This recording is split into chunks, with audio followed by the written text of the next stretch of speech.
Mata Corner, balik lagi sama saya Maya. Halo semuanya. Hari ini saya nggak sendirian pastinya. Saya punya dua narasumber dari PPLN. Kenalin, ada Mas Gunarso. Dari bagian apa Mas di PPLN? Terima kasih, saya bagian logistik untuk PPLN. Oke, Mas Gunarso di bagian logistik dari PPLN dan Mas Fons di bagian apa di PPLN? Saya bagian SDM dan perencanaan. Mas Fons di bagian SDM dan perencanaan. Kami bertiga, ada juga Pak E di belakang. Pak E standby ya, jangan lupa nanti siapkan soto-sotonya. Cantik banget.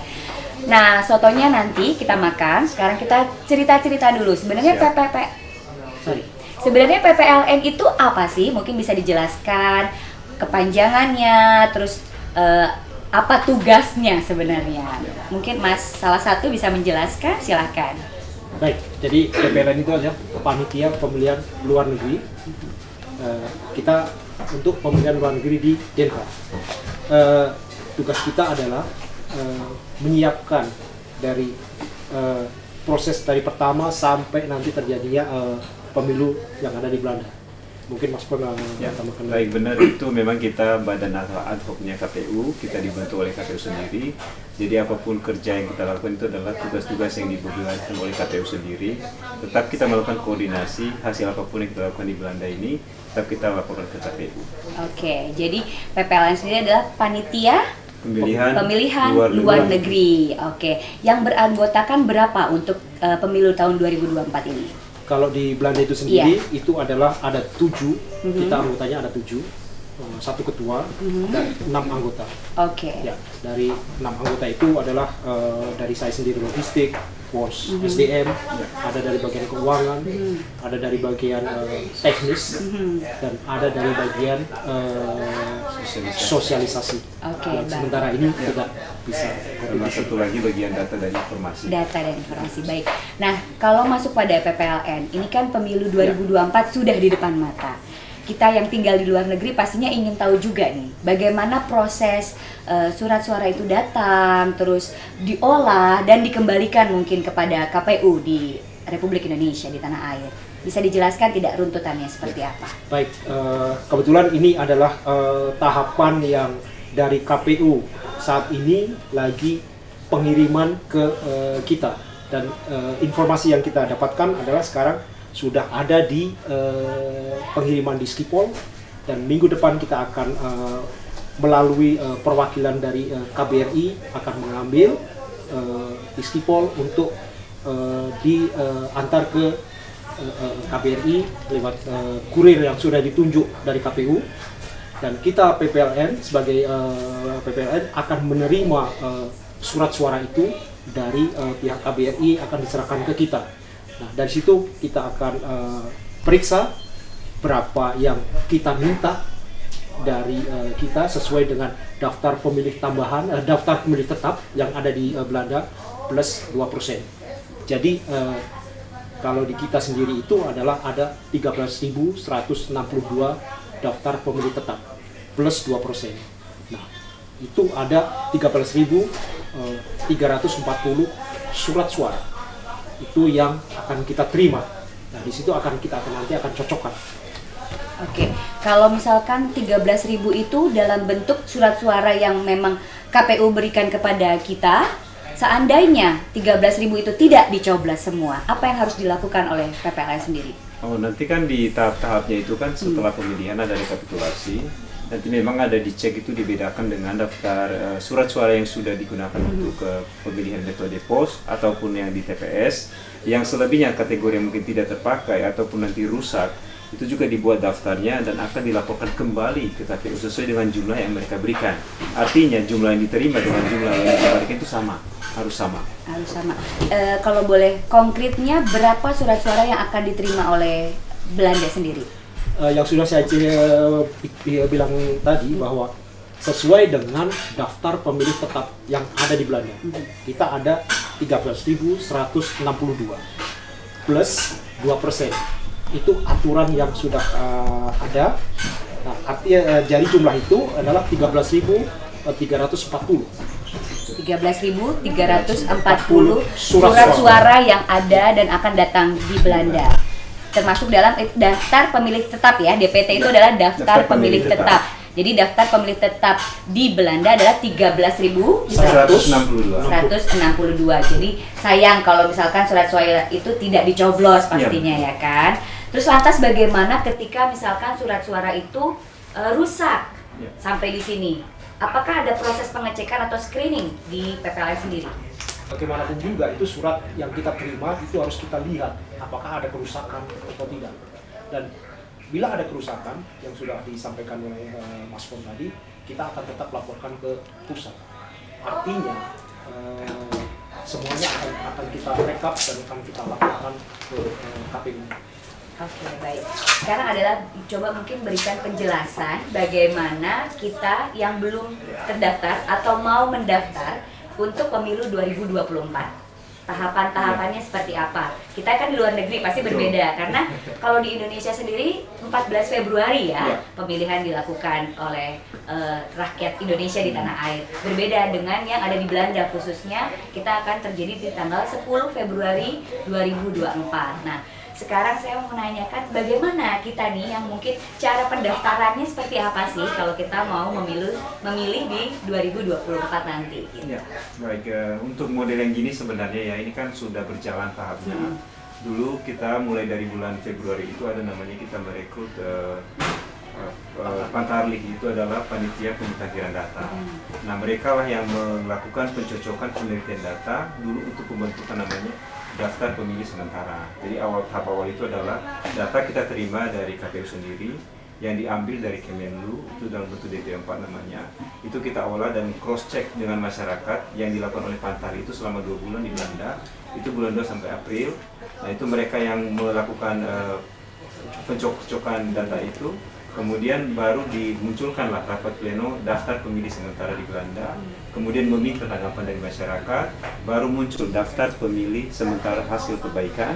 Baru diminta lagi masukan dari masyarakat apakah orang-orang ini memang benar satu keasliannya warga negara Indonesia atau mungkin ada yang sudah meninggal dunia. Itulah laporan yang kita terima.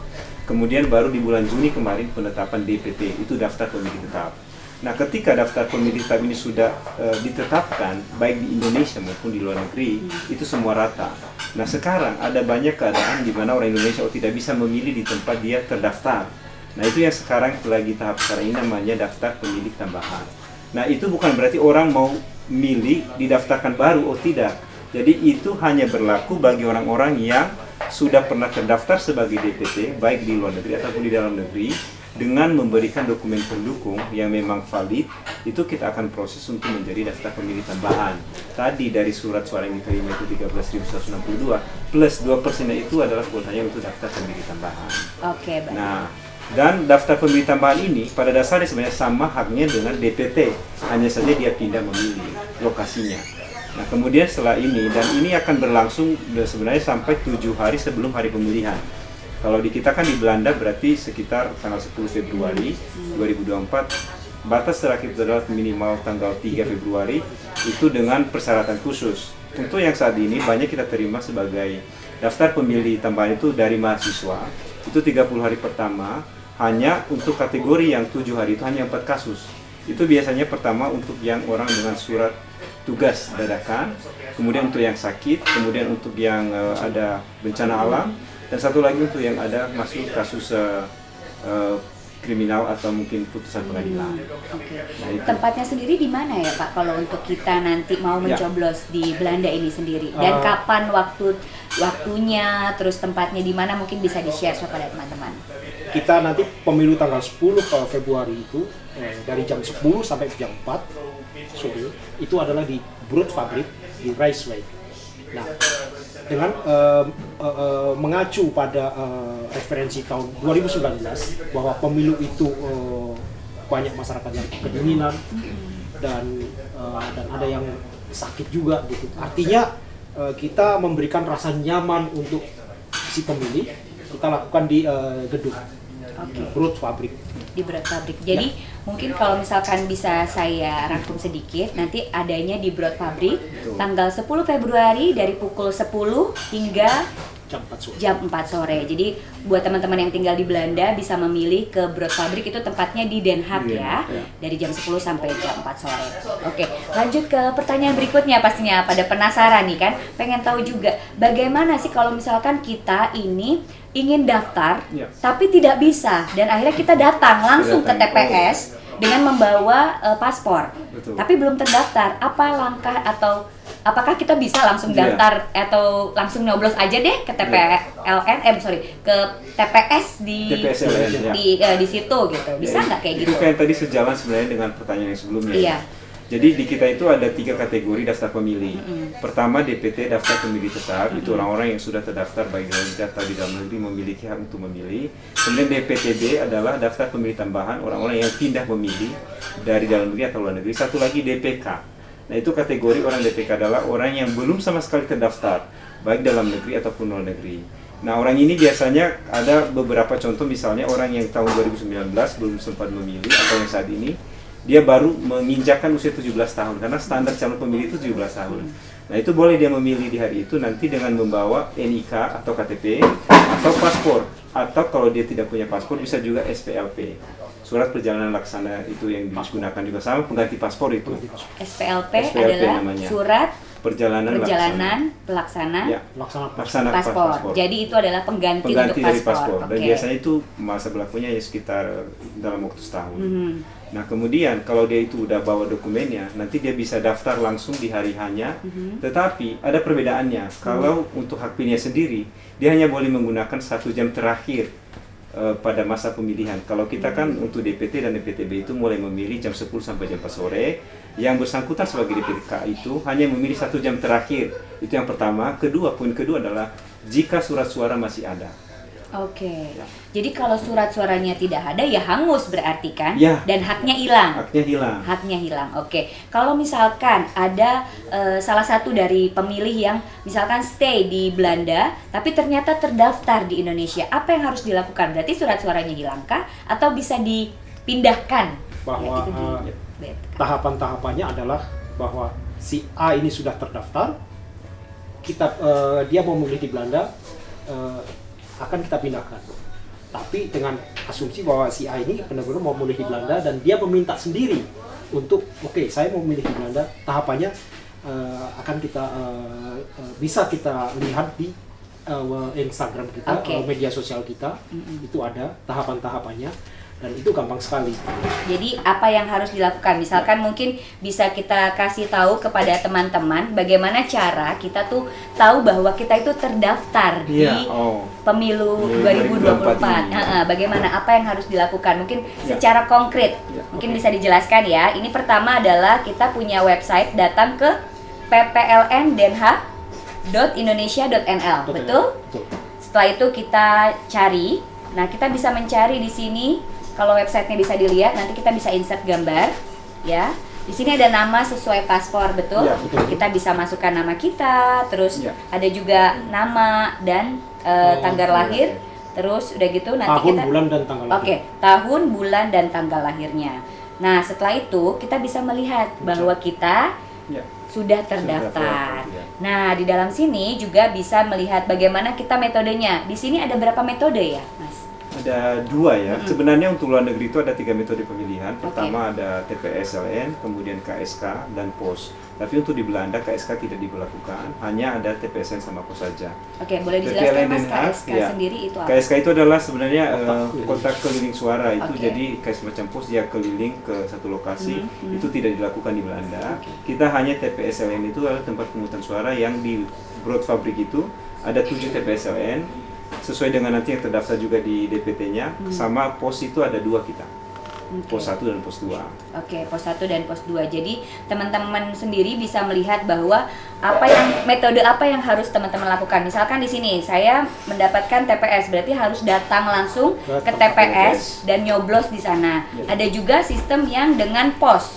Berarti teman-teman diberikan surat suara, datang mungkin ke alamat di rumah masing-masing, dicoblos dan dikirimkan kembali. Oke. Jadi kalau misalkan dengan sistem yang surat suaranya itu dikirimkan ya, terus gitu diterima. Kan itu mungkin prosesnya agak berbeda dengan di TPS karena kan langsung diterima ya surat suaranya. Berapa lama dan bagaimana cara perhitungan dari TPS dan menunggu yang dari pos? Ya. Gimana? Baik, yang untuk metode pos sendiri ya. Iya, betul. Metode pos dulu bahwa metode pos akan kita kirimkan itu 2 minggu sebelum pemilu tanggal 10. Jadi hitung mundur, nah, kita akan kirim ke si pemilih. Nah, kita akan menerima pos dari si pemilih itu stempel pos itu tanggal 14 maksimal. Tanggal 14. Nah, datang di kita, nah kita akan menghitung jumlah dari pemilik pos itu sendiri itu di tanggal 17 ya, itu bisa dikoreksi, tanggal 17 Februari ya. Dan untuk yang pemilu lewat TPS ya, pemilunya adalah tanggal 10 dan kita nanti akan hitung di tanggal 14.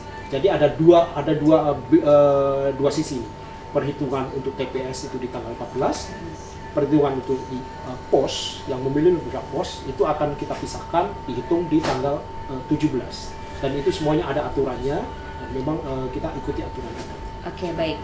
Tambahan Mungkin mungkin tambahan, tadi ya. ada ya, jadi sebenarnya pengecekan tadi apa sudah terdaftar atau belum Iya. itu yang paling pertama sebenarnya di websitenya KPU itu adalah cek dptonline.go.id. Oke, kita bisa langsung Nah, itu seperti langsung itu dilakukan sebenarnya yang dilakukan untuk di di luar negeri seperti dan apa. negeri. Jadi biar bisa Jadi teman-teman langsung tahu. diketik cek dpt online dot kpu dot go dot id. Nah, Oke. ini dia lagi loading ya, mungkin sabar sedikit. Oh iya, agak lama ya. Oke, ya pokoknya kita harus bisa mengecek di cek dptonline.kpu.go.id. Oke, nanti kayak gini. Jadi teman-teman bisa mengecek Ya. bagaimana pencarian data Itu pemilihan benar, ini pemilu yang muncul. 2024. Nah, di situ ada yang dimasukin adalah nomor KTP atau nomor paspor untuk yang luar negeri. Nah, Oke. ketika itu dicek nanti muncul di mana yang bersangkutan terdaftar Oke. dan metode apa yang dia lakukan. Hmm. Nah, jika seandainya di Belanda kebanyakan kita mendapatkan informasi saya tidak terdaftar di cek dptonline.go.id, kemungkinan penyebabnya mungkin dia terdaftar dengan menggunakan paspor lama. Nah, itu tadi Mbak Maya sudah Iya. menyampaikan, itu bisa cek di websitenya kita khusus Belanda itu nama websitenya adalah ppln.denhaag.indonesia.nl. Di sana muncul, tinggal cek nama sama tanggal lahir dan muncul nanti hasilnya itu adalah nomor paspor yang terdaftarnya. Tapi di sana juga kita menjaga privasi, jadinya Bapak Ibu nanti akan melihat hanya nomor paspornya yang bagian depannya saja. Nomor belakangnya itu dikasih dengan tanda bintang. Oke, Nah, bisa jadi lihat. kerahasiaannya tetap, ya maksudnya Ya. data kita tetap aman ya, Aman. tidak ada yang bocor gitu ya. Nah, untuk suara sendiri sebenarnya, kalau misalkan dari 13.000 sekian yang tadi sudah disampaikan, ada yang tidak tercoblos, apakah akan dipulangkan dengan sebegitunya atau memang, aduh kita cari dulu deh supaya semuanya bisa dicoblos aja nih gitu ya. Datangnya 13.000 ya kenapa harus dipulangin gitu kan, kita coblos aja. Apa yang harusnya dilakukan oleh PPLN sih sebenarnya gitu. Jadi mekanismenya bahwa surat suara yang kita terima itu berapa, itu akan kita catat, dan surat suara yang terpakai itu berapa juga akan terekap, dan surat suara yang tersisa yang tidak dipakai juga akan dicatat. Nah, itu semuanya akan disaksikan oleh Panwaslu, disaksikan oleh partai, dan kita semua akan dilakukan berita acara, dan itu semuanya akan kita laporkan ke KPU. Akhirnya toh balik ke KPU. Jadi tidak ada surat suara yang tidak terpakai, coblosin aja deh. Itu nggak ada. Nggak ada ya, berarti Tidak. aman semuanya. Kalau misalkan pun tidak sampai tercoblos atau tidak mencapai 13.000 sekian, ya sudah dipulangkan Iya. kembali berarti. Dan bagaimana mekanismenya ketika kita, oh ya ini surat suaranya sudah ada, berarti kan harus dihitung. Apakah dihitung di sini atau dibawa ke Indonesia? Ya. Baik.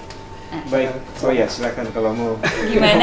Mau Ini saya- banyak nih yang Baik, mau ya. bercerita gitu Jadi kan. gini, sebenarnya ya, Ini banyak informasi, jadi iya. kita harus tahu Betul. gitu kan, bagaimana apakah surat suara kita nih dihitung di sini atau sebenarnya dibawa ke Indonesia lagi dengan sudah dilipat terus sana yang hitung gitu, KPU Jadi, yang hitung. begini modelnya, jadi kita kan ada metode pemungutan suara itu ada dua, ada Oke. TPS dan ada POS. Tentunya hasil juga yang dikeluarkan berdasarkan dua metode ini. Nah, itu direkap, kita di sini ada perbedaan. Kalau untuk perekapan yang TPS itu kita melakukan 14 Februari, Jadi tanggal 10 kan pemilihan. Nanti kotak suaranya dari TPS itu disimpan di KBRI terlebih dahulu dengan dijamin keamanannya juga, dan juga di sana ada penguncian ya, penjagaan. Nanti tanggal 14 akan kita hitung itu yang 7 TPS itu, sama untuk pos itu perhitungannya tersendiri. Itu kita lakukan tanggal 17 Februari 2024. Nah, semua hasil ini untuk yang pos yang lebih ininya, jadi itu belum pernah dibuka sampai pada hari perhitungan. Ketika hari perhitungan itu baru hari itu dibuka serialnya kotak posnya.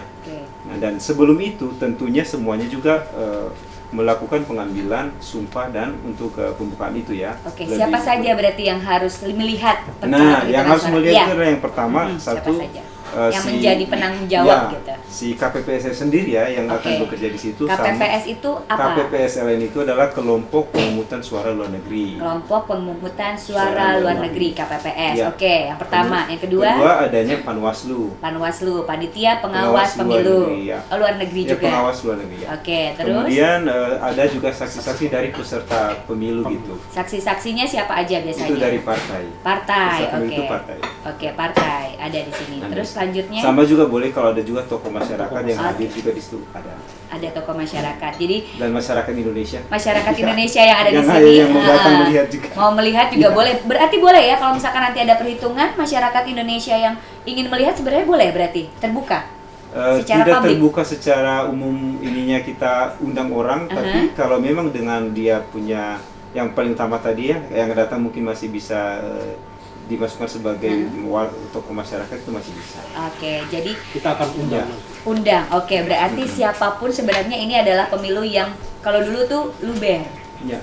Ya kan, luber dalam arti kata ini harus terlihat transparan modelnya. Orang tuh jujur dan adil. Oh iya, jujur dan adil. Masih sama berarti. Semuanya prosesnya masih sama. Surat suara yang datang ke Belanda dengan 13.000 sekian itu dan dicoblos maupun tidak dicoblos, kita tetap harus memberikan kesaksian kehidupan bagaimana surat suara itu akhirnya berpulang ya, dan siapapun yang menang ya nanti dari hasil perhitungan pada tanggal 14 Februari. Kemudian tadi belum terjawab kayaknya karena kita banyak ngobrolnya ya. Itu sebenarnya setelah itu kan dihitung kan disampaikan ke Indonesia itu ada bisa melalui pos. Kemudian sekarang KPU punya namanya digital untuk perekaman hasil surat suara itu melalui aplikasi namanya Sirekap. Jadi itu bentuk Android. Jadi makanya juga persyaratan yang menjadi anggota kelompok pemungutan suara itu wajib dia bisa mengoperasikan Android itu. Karena nanti secara digital akan dilaporkan melalui aplikasi Sirekap, secara hard copy akan dikirim nanti melalui pos atau Brafax juga. Oke, Sirekap itu adalah sebuah aplikasi berarti, aplikasi perhitungan. Ya, untuk perhitungan suara. Untuk perhitungan suara. Jadi sebenarnya sudah ada bagaimana sistem yang digital, lebih digital dibandingkan dahulu ya. Oke, merujuk pada tahun 2019, kita sudah pemilu itu 5 tahun yang lalu, itu sama ya pasti di Den Haag. Nah ini posisinya sekarang tempatnya ada di indoor. Apa sih kekurangan yang 2019 lakukan dan jangan sampai ini terjadi lagi nih di pemilu 2024 nih, apa yang harus dibenahi mungkin di tahun 2019? Kayaknya nggak boleh kayak gini. 2024 PPLN harus melakukan apa dan belajar dari mana nih? 2019 harus belajar apa nih 2024? Baik, sebetulnya kita jangan bicara kekurangan dan kelebihan ya. Artinya kita punya prinsip terus ada perbaikan. Kita belajar juga dari 2019 dan kita evaluasi. Kita akan yang pertama adalah kita yang jelas menambah jumlah TPS 1. Dan yang kedua adalah sistem yang kita bangun itu harus lebih lancar untuk si pemilih itu sendiri. Artinya yang tadi juga sudah pernah disinggung, kita akan membangun bahwa si orang itu datang, kita scan barcode, udah langsung ketahuan nih, oh ya si A ini datang ke sini. Atau yang sudah jelas tadi adalah bahwa di dashboard kita itu udah jelas si A ini terdaftar di TPS 1 atau TPS 7 misalnya. Dia bisa langsung marah ke TPS itu. Tidak usah lagi bertanya-tanya lagi. Jadi artinya juga kita mengharapkan dari dua sisi ya. Dari sisi pemilih dan dari sisi kita sendiri ada perbaikan. Dari sisi pemilih itu udah saya harus datang ke sini nih. Karena pada prinsipnya kita juga harus belajar juga, kita hidup di sini artinya juga menyesuaikan juga ya. Datang ke suatu tempat berarti saya juga ada janji ya. Betul. Berarti ada sistem yang lebih mudah dan lebih dimengerti oleh kita semua. Dan sekarang kan sistemnya memang digitalisasi. Jadi harusnya jauh lebih mudah dan gampang ya. Dan kalau misalkan kembali lagi tadi kepada Sirekap aplikasi itu, bisa dijelaskan tidak sebenarnya Sirekap itu apa dan bagaimana cara kerjanya? Oh ya, itu Sirekap itu adalah aplikasi yang digunakan si KPPSLN sendiri nanti pada saat pelaksanaan perhitungan suara itu. Jadi mereka nanti surat suara yang sudah ada, sudah dihitung itu akan difoto. Jadi langsung kerekam via aplikasi itu. Jadi secara digitalnya langsung masuk ke aplikasinya KPU itu yang Sirekap. Oke. Jadi itu hanya sebatas ini aja memudahkan dalam melakukan salinan daripada surat suara yang sudah ada. Oke, intinya kalau bisa diambil garis lurusnya adalah pemilu 2024 ini sistemnya jauh lebih digital dan lebih bisa terlihat transparan ya kan. Hasilnya apapun kita bisa semuanya melihat, dan bagaimana cara kita datang ke TPS, bagaimana kita cara memilih dan akhirnya mencoblos dan mendapatkan itu lebih benar-benar dilihat secara transparan dan terbuka oleh kita semua. Oke, itu. Mungkin saya agak sedikit mau bertanya karena di sini masalah undocumented ya kan. Kan kita juga di Belanda ini ada punya sedikit bukan problem sebenarnya, ada orang yang memang datang dengan keadaan yang mungkin sudah lama akhirnya pastornya tidak hidup kan pastinya. Akhirnya dia menjadi undokumentasi di sini. Bagaimana cara mereka itu bisa memilih akhirnya di pemilu 2024? Apakah sama dengan sistem yang tadi sudah dijelaskan atau ada sistem yang berbeda untuk yang undocumented? Baik, untuk yang undocumented sejauh yang bersangkutan bisa menunjukkan identitas dia, paspornya masih hidup, masih paspor Indonesia dan masih berlaku, kita akan tetap layani. Tetapi dalam arti begini, kita layanin, kita juga akan lihat dulu loh, ini si A ini terdaftar tidak di DPP, baik di dalam negeri ataupun di Belanda. Nah, begitu tidak bisa kita lacak, kita akan masukkan dia ke DPK.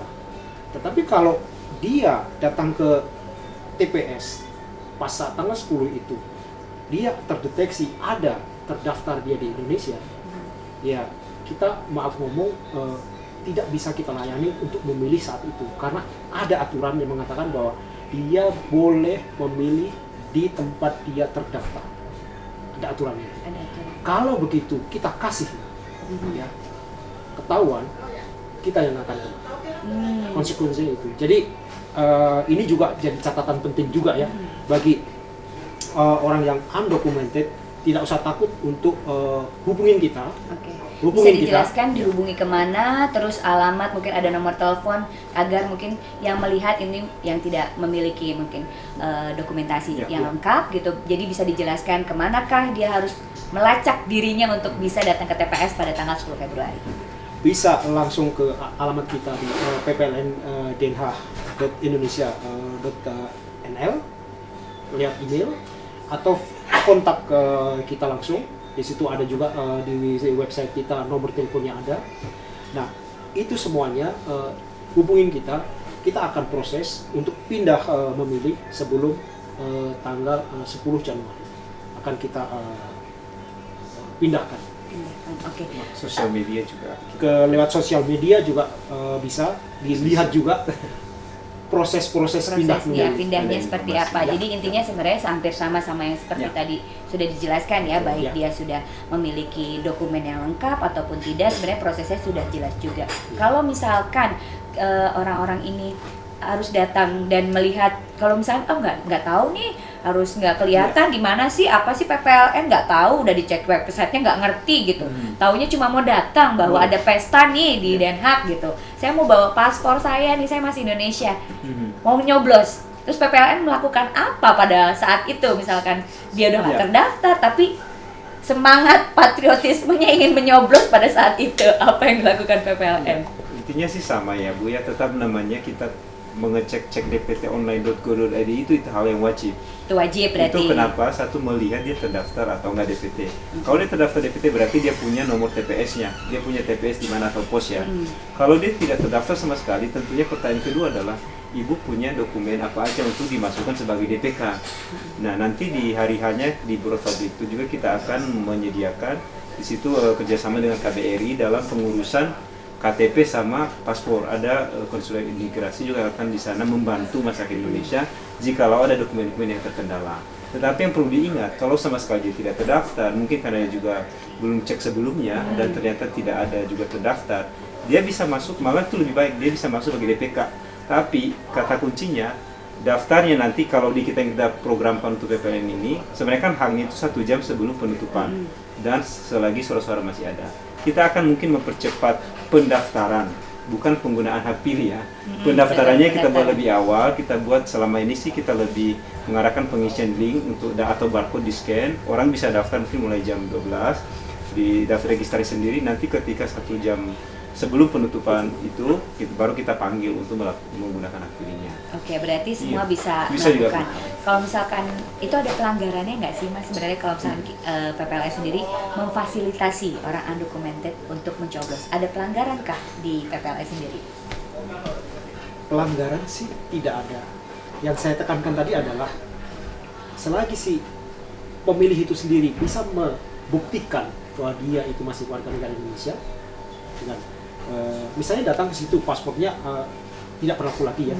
Kita bekerja sama juga dengan pihak konsuler sama pihak imigrasi. Di situ nanti akan ada di situ di Bureau Publik itu bagian konsuler sama imigrasi. Kita akan arahkan ke sana. Karena kita sendiri tidak mengurusin soal warga negara yang ini paspornya mati nih, gimana nih? Kita enggak. Mereka ada urusannya itu. Nah, baru dari mereka nanti akan kembali lagi ke kita. Ini boleh nih diproses, nah, kita akan lanjut. Oke, berarti PPLN tidak melihat bagaimana sanksi-sanksi itu terjadi atau pelanggaran-pelanggaran itu terjadi. Sebenarnya PPLN mengetahui nggak kalau misalnya oh ya pelanggaran itu undocumented sebenarnya tidak boleh. Jadi sebenarnya nggak usah nyoblos atau ada sanksinya atau dilanggar ini. Sejauh ini sih aturan yang mengatakan bahwa semua warga negara Indonesia yang masih berhak itu yang perlu ditekankan. Jadi siapapun itu yang tinggal di luar negeri, apapun latar belakangnya, kita semua memiliki hak yang sama untuk memilih di tahun 2024 nanti. Siapapun itu, tidak melihat apapun, asal melakukan tadi tahapan-tahapan yang sudah dilakukan. Oke. Sebenarnya dari PPLN sendiri apa harapannya sebenarnya buat 2024 ini, pemilu ini di Belanda? Harapannya sendiri.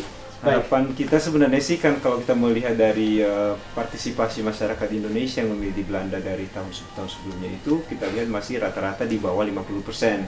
Nah, harapannya sebenarnya dengan ada perbaikan-perbaikan 2019 ini, baik dari segi tempatnya kita buat lebih nyaman dan lebih luas, kemudian juga sistem pendaftarannya juga lebih ke teknologi dan digitalisasi, harapan kita angka partisipasi masyarakat itu meningkat dari yang 50% mungkin 60-70, kalau mungkin 80 itu sangat luar biasa kita. Jadi, dan kedua, semua warga negara Indonesia bisa menggunakan hak pilihnya, suaranya untuk masa depan bangsa.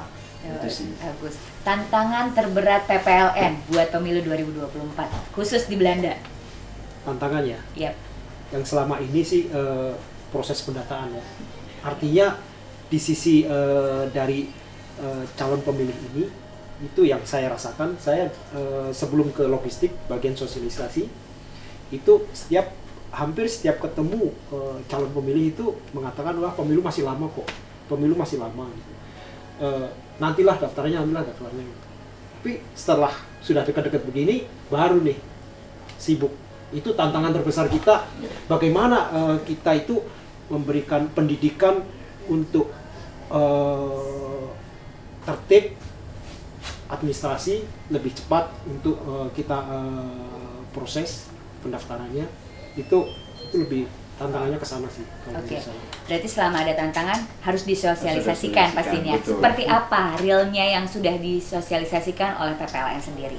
Oh iya, jadi kalau kita flashback kembali ya dengan yang sebelumnya itu, dulu kita pendataan memang agak susah, akhirnya kita melakukan beberapa langkah itu kita kerjasama dengan pihak KBRI juga, baik dari segi mempost di media juga, kita selalu juga men-tag medianya KBRI, kemudian kita juga kerjasama dengan para PPI yang ada di Belanda dan beberapa organisasi masyarakat, yang dimana waktu itu juga kita jadikan sebagai tempat pelaksanaan sosialisasi.